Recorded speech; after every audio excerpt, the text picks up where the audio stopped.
Секој од нас годишно произведува 438 килограми отпад. 99,8 килограми од тој отпад завршува на депонија. Што е со отпадов, кажи? Од каде излезе толку отпад, толку депонии диви? Види, не знам. Отпадот веројатно уште пред да се родиме кај нас постоел и се третирал на исти начин како и денес. Ништо не е сменето. И веројатно тогаш помалку отпад се генерирало. Затоа што како што расте развојот на целово општество во светот зборам, така се зголемуваат потрошувачките навики кај луѓето. Ако порано ние сме купувале кикирики, храна, ореви на рефус, сега ги пакуваат во најмали пакувања за да може секој да си ги дозволи, така. И да купат повеќе, ќе купи 10 пакувања. Сето тоа генерира многу повеќе отпад. Значи, потрошувачкото општество ти кажа дека негде 400 килограми отпад по глава на жител годишно во Македонија.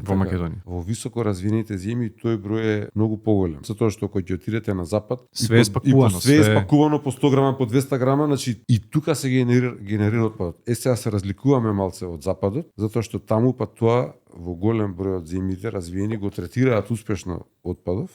Кај нас среќа е што постои Пакомак и уште други фирми како Пакомак што се занимаваат со другите типови на отпад, меѓутоа се уште треба да се развива тој сегмент во менаџирањето на отпадот во нашава држава. Значи не е само тоа до фирмите како Пакомак, туку треба и населението да се системот, значи имплементација, општините, градоначалници, јавни комунални претпријатија. Тоа е многу сложен систем, тоа е еден затворен, така кажам, еден круг во кој што секоја алка мора да си даде свој допринос за отпадов да не биде отпад, да зборуваме отпадов дека е ресурс.